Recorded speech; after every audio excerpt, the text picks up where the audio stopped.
우리가 요한복음을 계속 강론하면서 이 요한복음을 기록한 사도 요한의 목적을 설교 때마다 계속 강조해서 반복하여 우리가 상호합니다. 요한복음 20장 31절에 오직 이것을 기록함은 너희로 예수께서 하나님의 아들 그리스도이심을 믿게 하려 하며 또 너희로 믿고 그 이름을 힘입어 생명을 얻게 하려 합니다.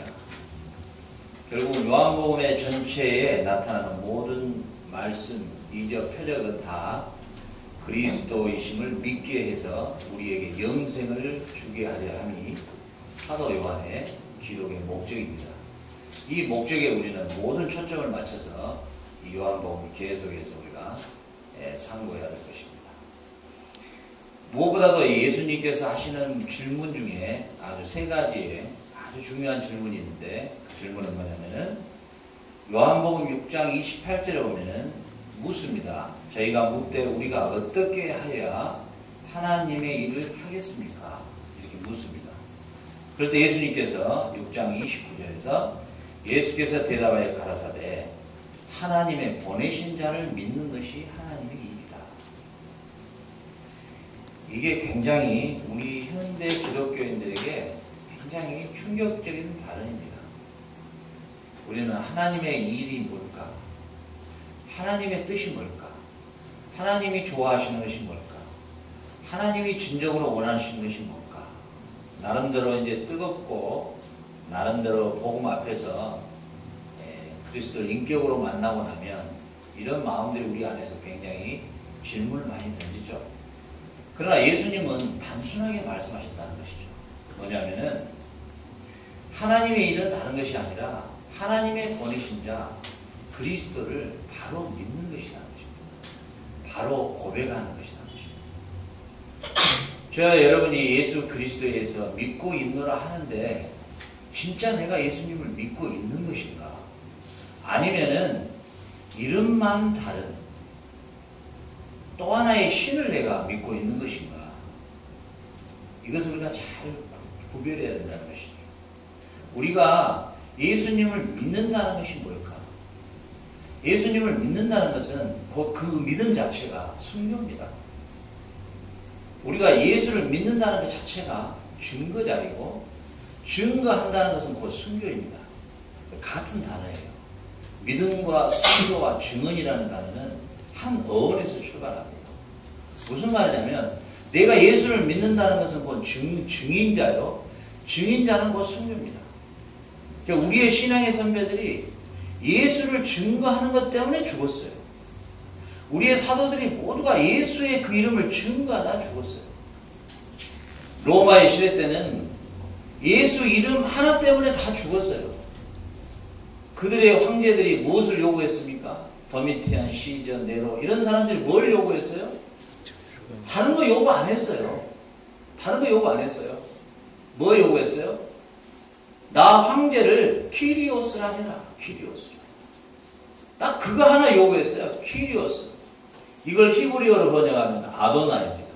아도나이를 또 번역하면 엘로힘이에요. 뭐예요?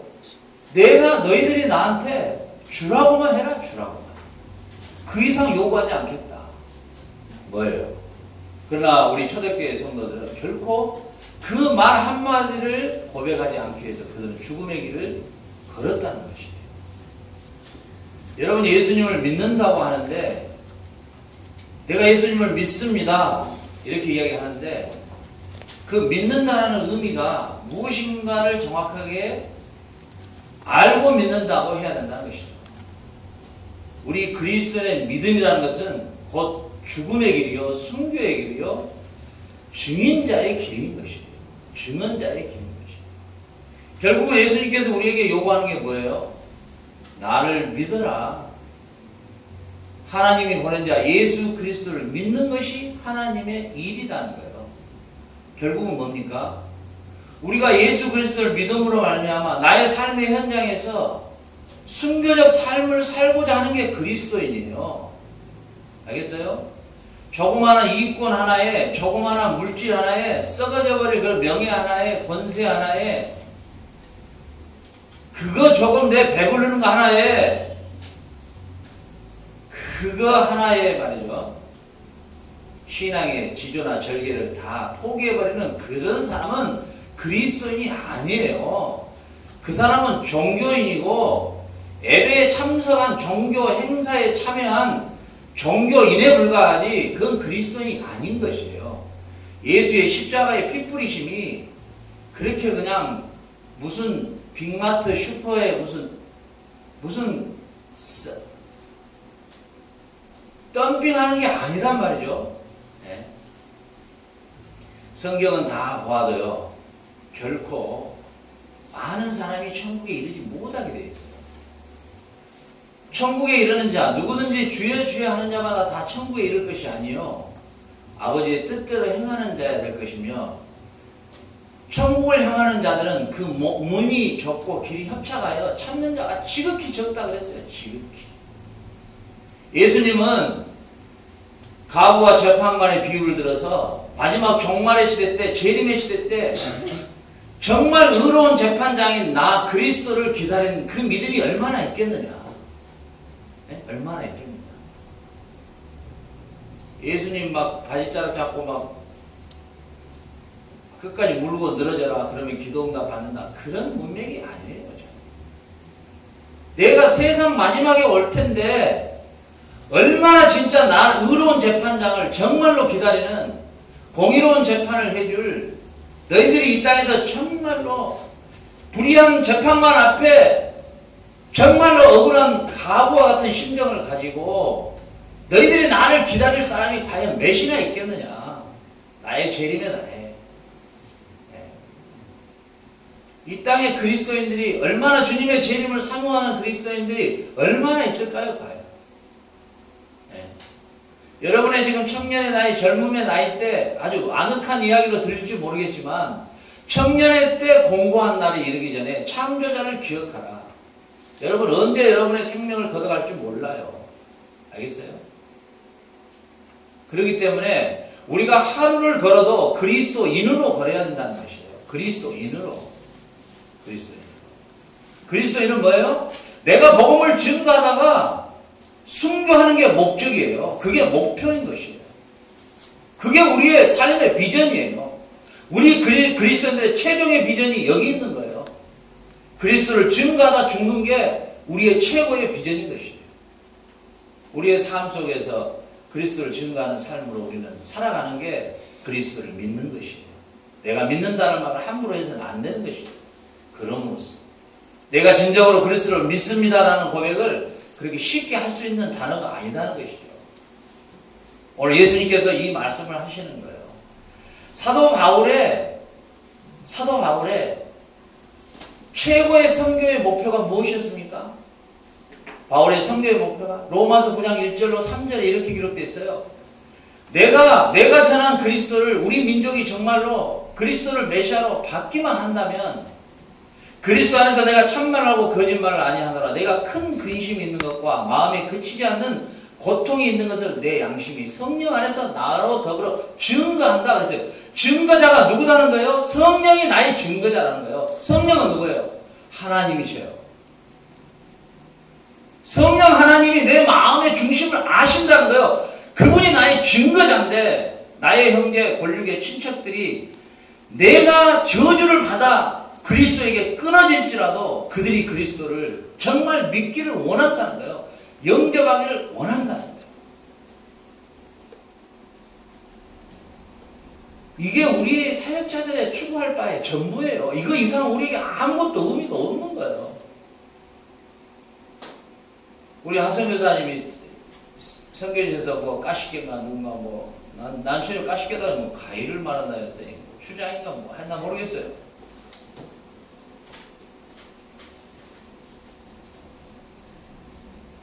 그런 사람들이 어떤 반응을 일으키는가 나하고 아무 관계가 없는 거예요. 그들이 뭐 좋아서 뭐 할렐루야 하든 말든 그 관계가 없는 거예요.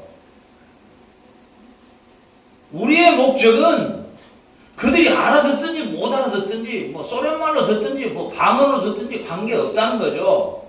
우리의 마음의 심령 안에 내 증인의 성령 하나님이 내 마음속에 오직 한 가지의 목표, 그리스도만이 참 그분만이 참 우리의 구원자임을 증거하는 십자가의 복음을 증거하는 게 우리의 궁극적인 목표지. 그 외에는 아무런 의미가 없다는 것이죠.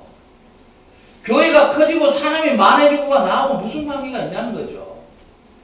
적어지면 또 나하고 무슨 의미가 있냐는 거죠. 내 마음에 성령께서 나를 친히 증거자가 되셔서 내가 저주를 받아 그리스도에 끊어질지라도 한 어린 소자 영혼에게라도 복음을 증거하는 것이 나의 목표라고 바울은 말하고 있는데 우리가 바울보다 뭘 더 잘하려고 할 필요가 있겠냐는 거죠. 바울은 이것이 다 했어요. 그의 신앙의 고백이에요, 이게. 이것이 자기 삶의 의미예요. 목표예요. 목적이에요. 비전이에요.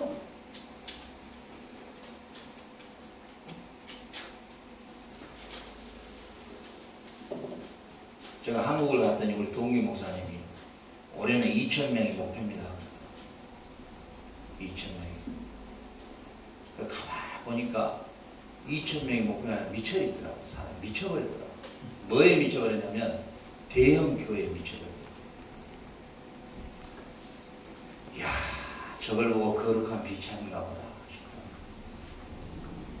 조직 시스템을 보니까요. 완전 이건 보험회사 시스템을 조립을 하더라고요. 얼마나 잘해놨는데요. 이야, 11조 잘 내는 사람 리스트가 1번부터 쫙 돼 있고요. 이야, A급, B급, C급으로 나눠가지고 A급은 누가 신마, B급은 누가 신마. C급은 그냥 누가 한다냐 봤더니 전도사 이제 막 드는 사람. C급 불릴 리스트를 보니까 전부 병든 사람, 별 볼 일 없는 사람, 교회 와도 오면 안 와도 오면 사람, 어떻게 보면 안 왔으면 좋을 사람들, 멀리 데려가려니까 가기는 가야 되고 기름값 많이 들 사람들, 이런 사람들 C급을 쫙. 마지막에 저한테 설교를 시키기래. 제가 교회는 이런 것이 아닙니다. 이렇게 해서는 안 됩니다. 교회가 빚이 있으니까 뭐 이상한 사기꾼 부흥사 하나 들어와가지고 사기를 치기 시작합니다. 이게 교회가 아닙니다. 그랬더니 저하고 원수가 되버렸죠.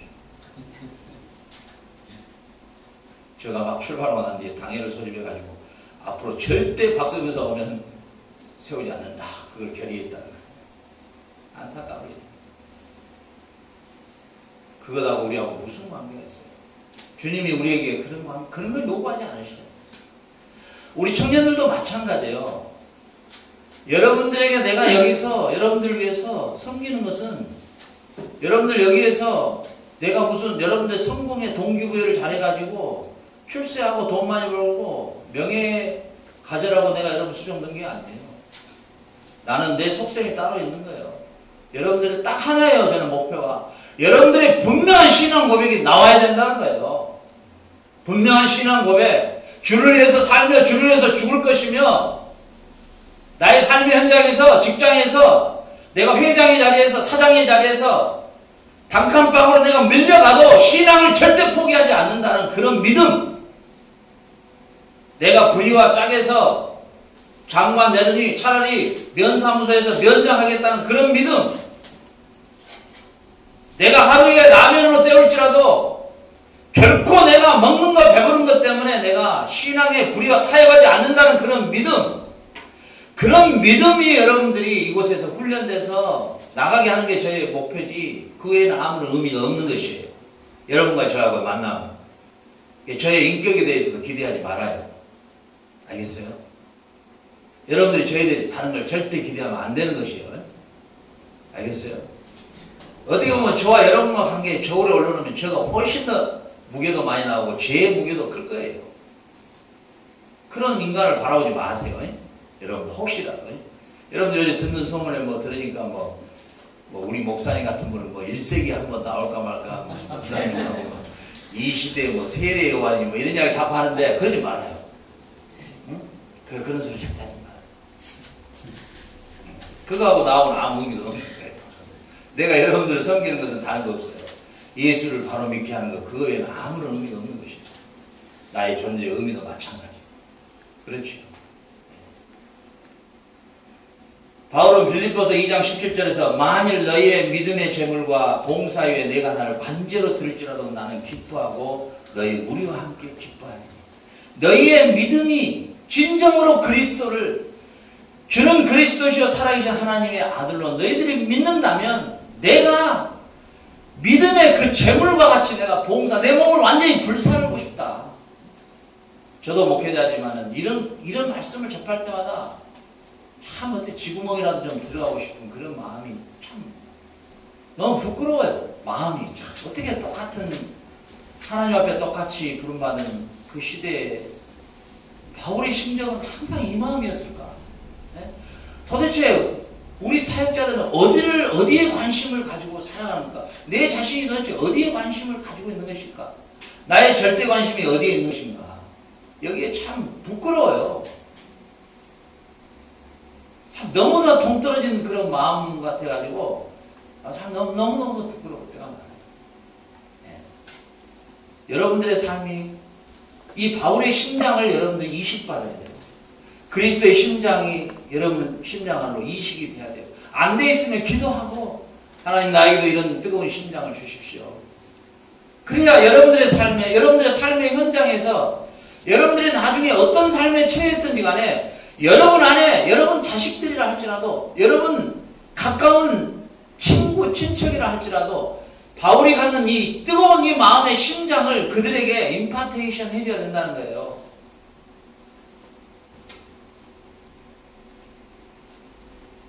왠지 그 사람하고 앉아있으면 내 마음이 뜨거워지는 걸 느껴. 복음을 한번 툭 던지는데도 가슴이 뭉클해져 버려. 알겠어요? 여러분들의 삶의 성공적인 삶이 뭐냐?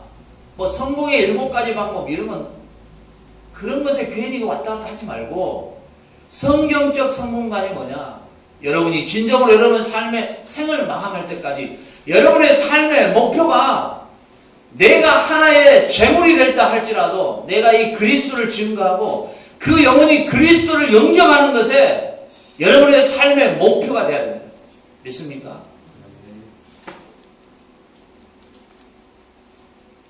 저는 어저께 매일마다 오는 이 짜카리타 조그만한 이 제일 어린 애죠. 제일 어린 애.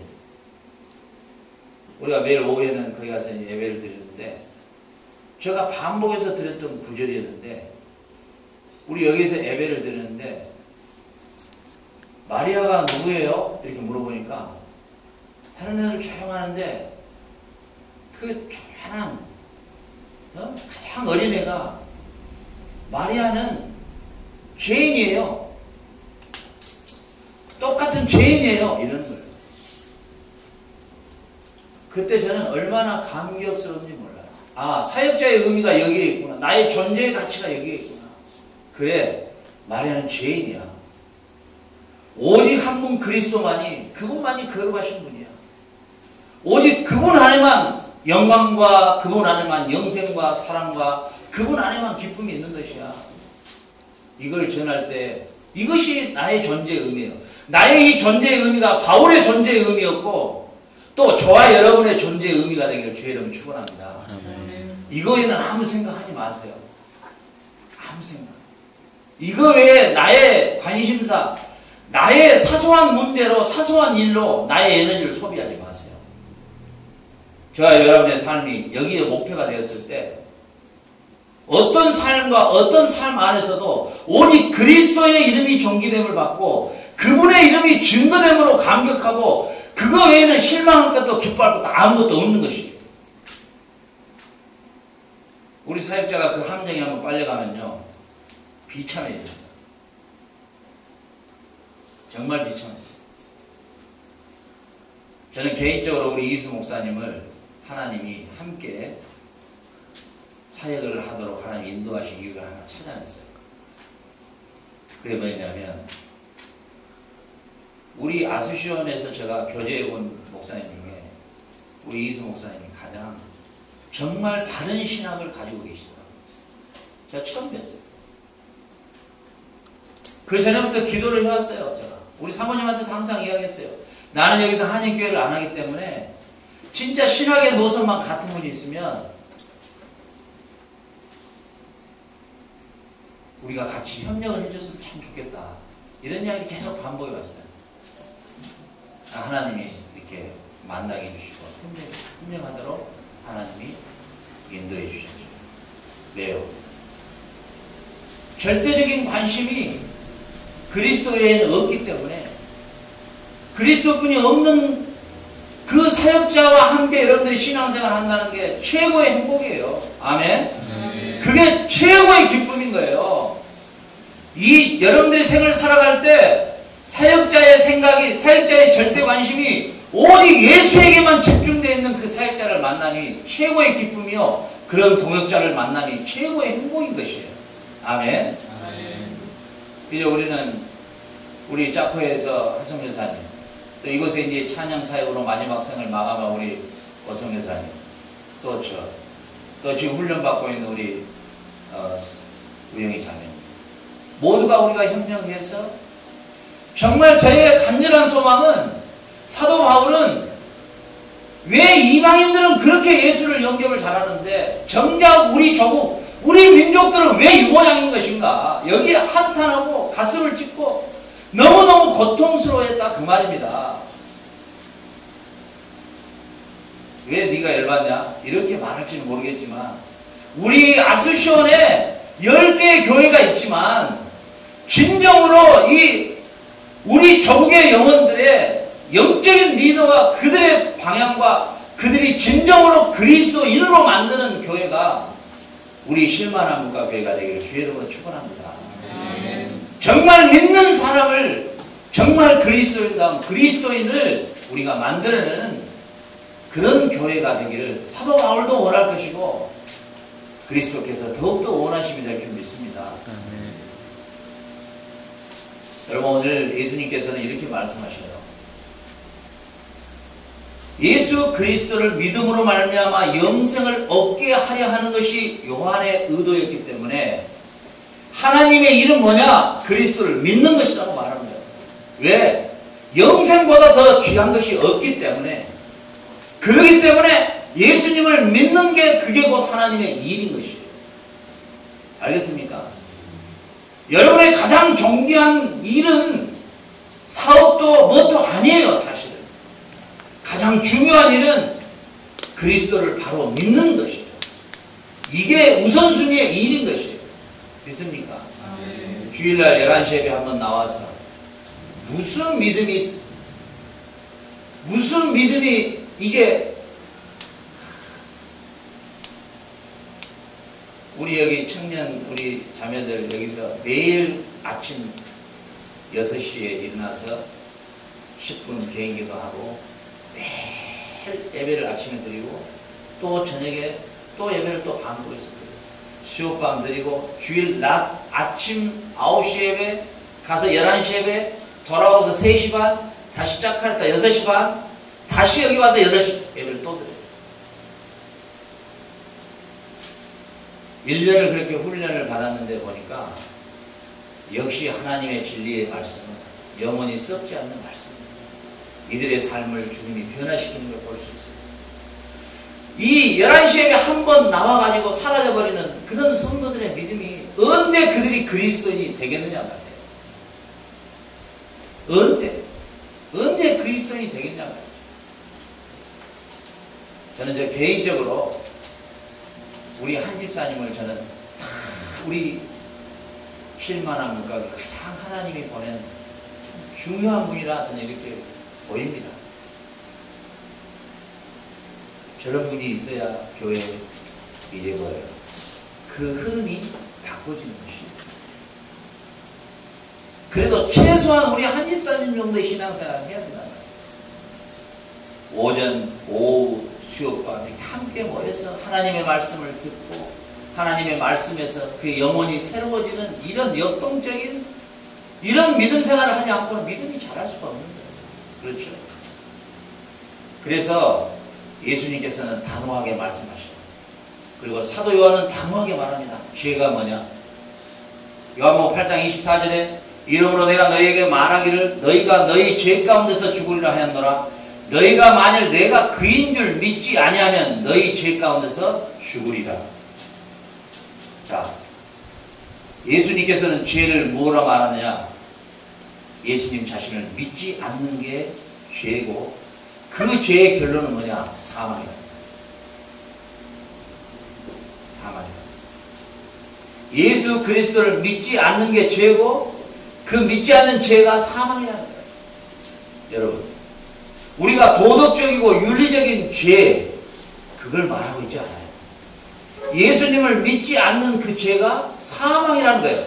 믿지 않는 그 자체가 사망이라는 거예요. 사망이 뭐냐? 곧 죄라는 거예요. 죄는 뭐냐? 곧 죽음이라는 거예요. 결국은 뭐냐? 예수 그리스도를 믿지 않는 자는 이미 죽어있는 상태라는 것입니다. 이 땅에 이미 죽어있는 상태예요. 여러분 알겠어요?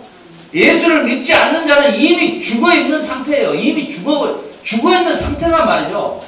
자, 한번 생각해보세요. 이게 영적으로 눈이 좀 열려야 돼요. 무슨 말이냐면 예수 그리스도를 믿지 않는 자는 이미 죽은 자예요. 죽은 자와 무엇을 하겠느냐는 거예요.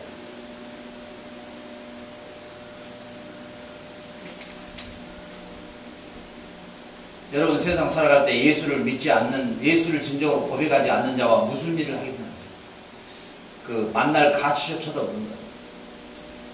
전도하는 일 외에는 그들과의 교제할 가치도 없는 거예요. 알겠어요? 왜 그토록 뜨거웠고 그토록 신앙고백을 했던 대학 청년들이, 자매들이 왜 졸업을 하고 대학을 졸업하면 정작 결혼의 대상자는 죽어버린 존재들과 결혼하냐는 거예요. 왜 죽어버린 존재들과? 이미 죽어있는 송장과 같은 존재들을 사랑하고 흠모하냐는 거죠. 이미 죽어버린 건데 오늘 예수님께서 말씀하시잖아요. 나를 믿지 않는 자는 그는 뭐예요? 죄 가운데서 이미 죽었다고 그래요. 죽어버렸다고.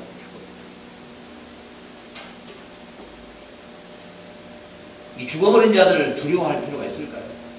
누구도 두려워할 필요가 없는 거예요. 제가 한국에다가 우리 유튜브를 우리 한국 교회에서 봐요. 우리 당회장 목사님 일부러 강구를 해요. 장로님들 전부 파송 가신 우리 박 목사님 설교 들으십시오. 다 봅니다. 그게 우리 그 파송교회 수석 장로가 있어요. 뭐 112년 된 교회니까 얼마나 뭐 보통이겠어요. 내가 보니까 아니더라고요. 그래 제가 나가면 우리 목사님 일부러 11시 예배를 저에게 꼭 설교하시고 아니 안 합니다. 꼭 오셔야 됩니다. 꼭 시킨 것 같아요. 안 하는데요. 내가 안 해요.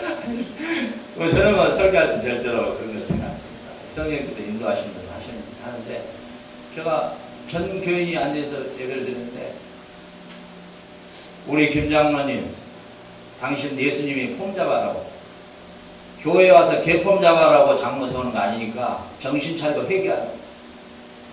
내가 그 말을 했는데 우리 청년부 회장들이 밑에서 내 입에서 불이 나오더래요. 불이 팍 나오더래요. 내가 뭐 이거 자랑하려는 게 아니고 교회가 목회자의 권위가 그 정도는 있어야 된다는 거죠. 말씀의 권위를 가지고 무엇을 두려워하냐는 거죠. 뭐 어쨌다. 장로는 뭐고 우리 남편의 장로님 잘 들으세요. 장로는 뭐고 안수집사는 뭐냐 말이야. 뭐냐. 제대로 믿고 있냐는 거야. 제대로 지금. 제대로 믿는 건 뭐예요? 제대로 믿는 건? 복음을 전가서 죽을 준비를 하고 있냐는 거지. 죽을 준비를. 그게 믿음이고 그게 그리스도인인데 오히려 교회 안에서 말이지 높은 자리에 앉으려고 하지 말라니까 자꾸. 왜 그런 추한 짓을 하려고 그래? 예수님이 뭐라 그래요? 예수님이 네가 상석에 앉아있다가 야 너 좀 밑으로 내려가야 되겠다. 너 얼마나 입장 곤란하겠냐고 몇 번을 비유로 말씀하셨잖아.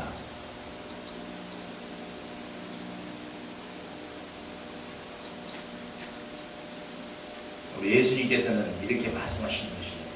죄가 뭐냐? 죄는 나를 믿지 않는 것이 죄다. 죄가 뭐냐? 너는 나를 진정으로 고백하지 않는 것이다. 죄가 뭐냐? 너는 나를 위해서 죽을 준비를 안 하는 게 죄라는 거예요.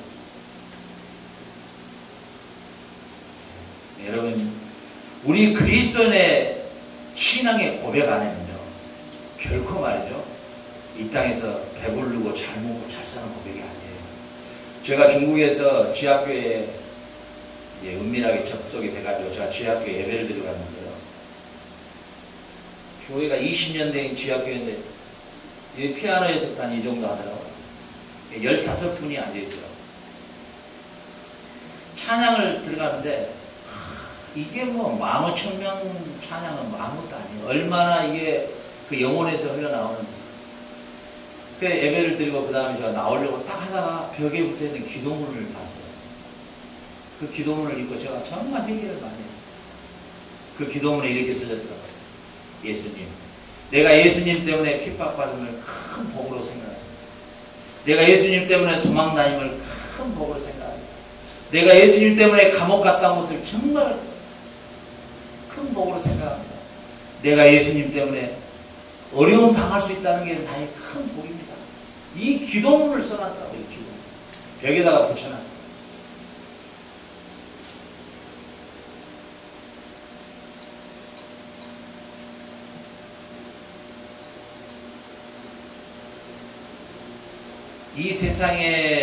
이 세상에서 여러분들이 이 오감각으로 느끼는 것에 대해서 하나님을 거기다가 때려 붙이면 안 됩니다. 재밌는 게 신앙은 완전히 파라독스예요. 역설이에요. 하나님의 말씀을 깊이 연구하면 연구할수록 우리가 이 땅에서 예수님께서 그래요. 네가 이 땅에서 울었느냐? 너는 하늘에서 웃을 것이요. 네가 이 땅에서 배불렀느냐? 너는 반드시 죽이리다. 예수님의 말씀이 계속 그렇게 진행해 가는 거예요. 네가 이 땅에서 내 이름 때문에 핍박을 받았느냐? 너는 기뻐해라. 네가 이 땅에서 긍휼히 여김을 네가 이 땅에서 남을 긍휼히 여기느냐? 그리고 네가 이 땅에서 청결하게 살았느냐? 너는 하나님의 아들이며 나를 볼 수 있을 것이다.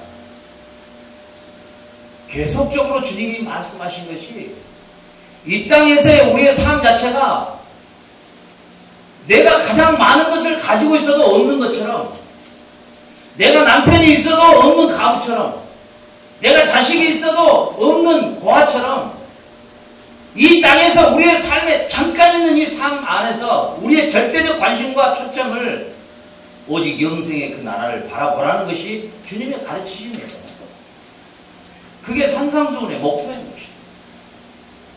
그런데 왜 우리는 이렇게 이 세상에 보이는 것, 들리는 것, 손에 만져지는 것, 감각적인 것에 왜 하나님을 갖다 붙이냐는 거죠. 하나님의 말씀을 왜 거기다가 붙이냐는 거예요.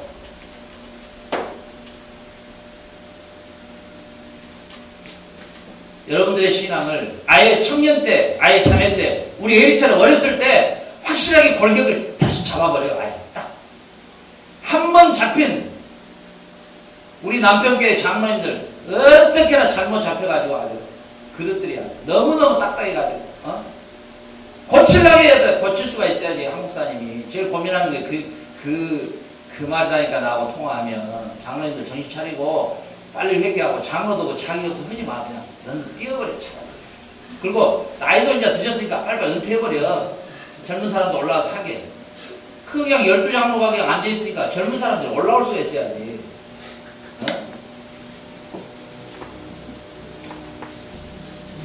하여튼간에 여러분 이제 좀 혈압열로면 전라도 많이 나오는데 그렇지 않아요. 여러분 나이 때 딱 잡아. 아예 이 골격이 너무너무 중요해요. 골격이.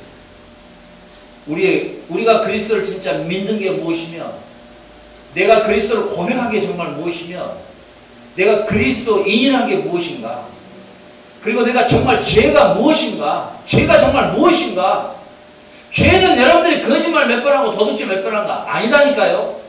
여러분이 진정으로 그리스도인으로서 진정한 믿음의 고백의 바탕위에 주님의 절대 관심을 가지고 이 세상의 절대적 관심과 절대적 초점과 절대적 목표가 그리스도의 영광을 위해서 가는 것이에요. 아멘. 아멘. 그리고 그리스도의 사귐이에요. 사귐. 그리스도의 사귐. 알겠어요? 요한 1서에서 뭐라고 말해요? 그리스도와 사귐이 있다고 어둠에 거하는 자는 그리스도인이 아니다 그래요. 내가 그리스도를 진정으로 사랑하게 되면요, 어둠에 거할 수가 없어요. 그건 무슨 율법적으로 안 가르쳐도 내가 그리스도와 사귐이 있고 그분을 사랑하게 되면 어둠에 내가 거하려고 해도 거할 수가 없다니까요. 그건 불가능한 일이에요. 그래서 주를 안다고 하고 그와 사귐이 있다고 죄를 범하는 것은 거짓이다. 알겠어요? 그건 거짓 믿음인 것이에요. 왜? 그래서 여러분들이 피해자인 거예요. 주일학교 때 맨날 배우는 게 다윗이 막 돌팔매 잘 던지고 막 골리앗 목 잘라버리고 맨 이런 위인전 같은 이상한 걸 배우니까 이게 복음이 뭔지를 알아야지. 어? 복음이 무슨 일인지 알아야지. 우리 하성교사님이 제가 책을 한번 줬더니 저한테 목사님 이거 스페인어로 번역되는 거 없어요? 막 편지를 찾고 다녀 지금. 우리 이 목사님한테 물어보십시오. 전문가니까. 근데 그게 그라프라는 사람이 쓴 책인데 약속과 구원인가요? 그게 화란 개혁신학의 본산지 화란에 주일학생들 공과예요 그게. 그런데 그게 얼마나 그 수준이 참 놀랍죠. 그렇게 여러분들이 훈련을 못 받아오니까 우리나라가 이렇게 많은 크리스찬들이 있다고 하지만은 이게 결론적으로 이런 사회 얼굴에 이게 부끄러워서 참 말을 못 하겠어요. 사랑의 교회는 또 논문을 또 어떻게 참 사랑의 교회 그러죠. 논문을 또 표절해가지고 뺏겨가지고 지금 문제가 또 생기죠. 또 그 뭐 말로 하면 다 세습 해가지고 막 문제. 그 왜 그럴까요? 그런 문제들이 왜 일어날까요? 왜 그럴까요? 그리스도만이 존귀되고 그리스도만이 이 교회의 존재의 의미가 되면 그런 생각을 할 이유도 없고 필요도 없어요. 그런 의미가 무슨 의미가 있겠어요? 안 그래요? 사도 바울이 지금같이 만약에 박사학위를 가지려고 했으면 사도 바울만큼 박사학위를 많이 취득할 사람이 없어요. 수사학이고 그 당시에 헬라 철학이고 최고의 대가였어요. 알겠어요? 종교 지도자, 이스라엘의 최고의 종교 지도자 산헤드린 공의 수석이에요 그분이. 그리고 그 당대 최고의 학파 샴마의 힐렐 학파의 최고의 수제자인 가말리엘의 최고의 문화생이 사도 바울이에요. 그 철학이고 수사학이고 뭐 도저히 학문적으로는 접근해 갈 수가 없어요. 우리 바울에게 대화 몇 마디 어설프니 지금 도리 같은 사람 있죠. 우리 미친 사람 자꾸 나와가지고 자기도 요한복음을 강의하더라. 그런 사람 오면 그 앞에서 그냥 5분 이야기하면 바로 그냥 딱 무릎 꿇게 돼 있어요. 얼마나 각시간 사람인지. 그런 사람이 뭐라고 말해요? 뭐라고 고백해요? 내가 예수 그리스도 외에는 아무것도 내가 의미가 없다. 내가 아는 학문이 이게 뭐, 아니, 똥, 쓰레기지, 이게 뭐. 이게 무슨 의미가 있느냐? 예수의 이름이 존귀함을 받게 하고, 예수의 복음을 증거하는 일에 뭔 그런 게 필요가 있어요? 안 그래요?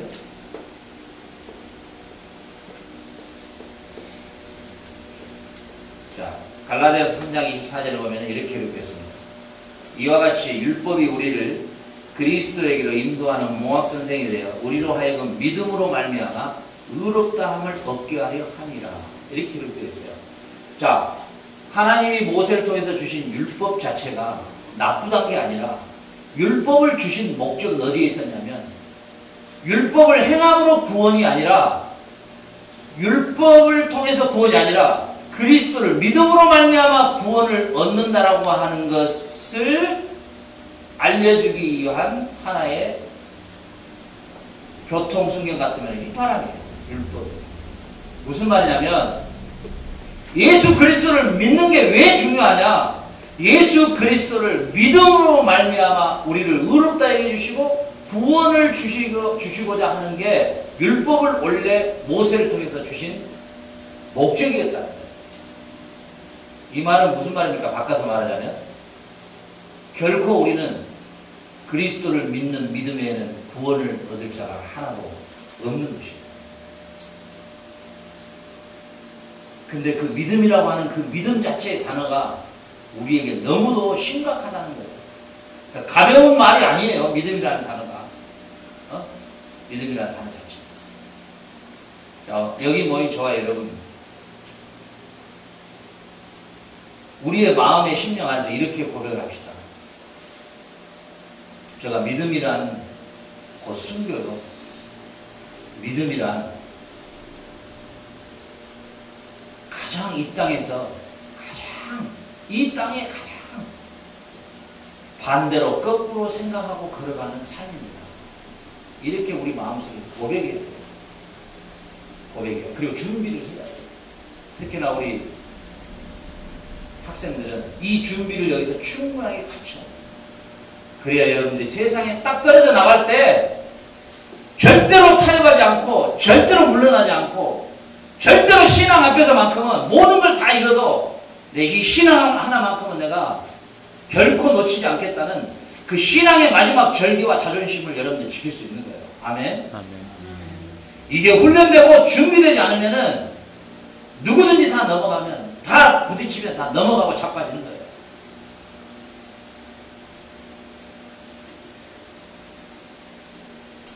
자, 오늘 이제 마지막 이 말씀 보고 마치죠. 예수가 누구인가? 예수가 누구인가? 여러분, 예수가 누구예요? 우리가 아주 공식화되어 있는 답변을 여러분 다 가지고 있죠. 예수님 스스로 이야기하시고 성경 자체가 말해요. 요한복음 8장 25절에 저희가 말하되 네가 누구냐? 이렇게 물어요. 예수께서 가라사대 나는 처음부터 너희에게 말하여 온 자니라 이렇게 말씀하세요. 나는 처음부터 너희에게 말하여 온 자니라 이렇게 말해요. 자, 누가복음 24장 27절에서는 이에 모세와 및 모든 선지자의 글로 시작하여 모든 성경에 쓴 바 자기에 관한 것을 자세히 설명했다 이렇게 그랬어요. 요한복음 5장 39절에서 너희가 성경에 영생을 얻은 줄 생각하고 성경을 상고하거니와 이 성경이 곧 내게 대하여 증거하는 것이다. 자, 예수가 누구인가? 여러분들 앞으로 예수는 나의 죄를 위해 십자가에서 죽으신 분입니다. 그건 기본이고요. 기본. 알겠어요? 그건 기본이에요. 에? 식당 들어가면 물컵 받아주면서 그 기본이고요. 그렇게 대답하면 안 돼요. 예수님이 정확하게 답을 줬잖아요. 나는 처음부터 너희에게 말하는 자다. 그리고 모세와 모든 선지자 뭐예요? 모세는 뭐예요? 창세기, 출애굽기, 레위기, 민수기, 신명기, 오경이죠. 창세기부터 오경까지 그리고 모든 선지자의 글로 시작해서 모든 성경에 쓴 바 자기에 관한 것을 자세히 설명하셨더라 이렇게 기록했어요. 결국 뭐예요? 창세기부터 요한계시록은 모두가 예수 그리스도에 대해서만 말하고 있다는 것입니다. 예수 그리스도에 대해서. 예수 그리스도에 대해서만 창세기 1장 1절부터 출발이 된다는 것이다. 결국은 뭡니까? 예수가 누구인가? 예수는 누구인가? 성경의 창세기부터 계시록까지 모든 선지자와 모든 왕들과 모든 제사장들이 가르쳤던 것이 전부가 뭐다? 예수 곧 내게 대하여 증거하는 것이로다. 요한복음 5장 39절 너희가 성경의 영생을 얻은 줄 알고 성경을 상고하거니와 이 성경이 곧 내게 대하여 증거하는 것이다. 아멘. 결국은 이 신구약 성경의 모든 것은 목표는 어디에 두고 있느냐? 예수가 누구인가를 말하고 있는 것입니다.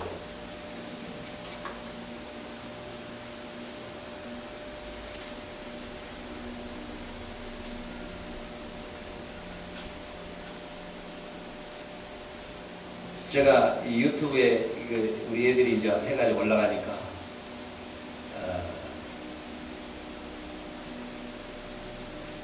그 애가 초등학교 4학년 때 제가 공동체를 딱 시작할 때 왔던 애인데 지금은 이제 나이가 27살 됐거든요.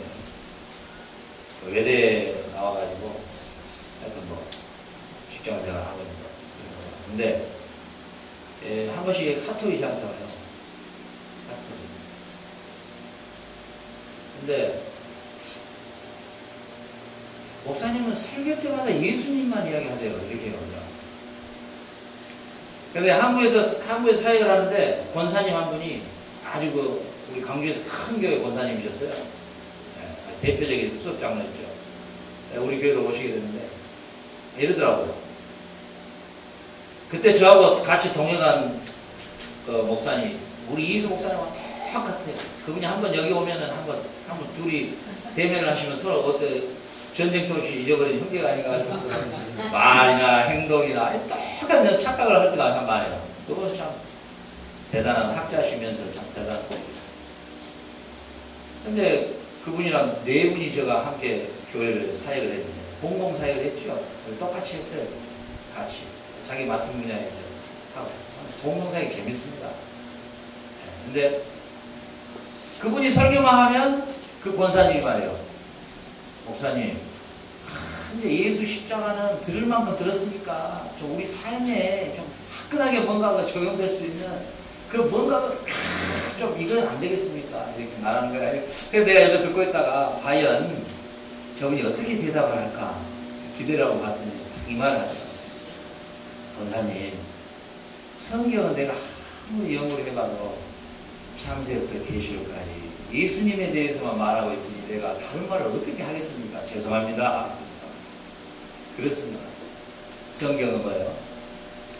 우리 하성교사님도 짜코에서 저한테 어떻게 설교를 해야 돼요? 이렇게 자주 질문을 하죠. 네. 창세부터 계시록까지는 예수에 대해서만 말합니다. 예수에 대해서. 구약의 모든 것은 예수의 본체를 나타내고 다는 하나의 스케치예요. 신약에 와서 그 본체가 드러나는 거예요. 네. 우리 배생하듯이. 성경은 다 그리스도에 대해서만 이야기하는 거예요. 근데 이게 조금 딱딱한 것 같고 재미도 없고 이런 것 같지만 저의 그 짧은 23년의 사역 속에서 제가 확보한 건 하나 있어요. 확실한 게 하나 있어요. 뭐냐면요. 얼마나 주님이 좋아하시는지 몰라. 진짜 좋아하셔. 성도들은 다 자는데도 내 안에 계신 주님이 얼마나 좋아하시는지 몰라. 오늘 잘했다 우리 아들. 항상 설교 끝날 때마다 나한테 그 말을 해요.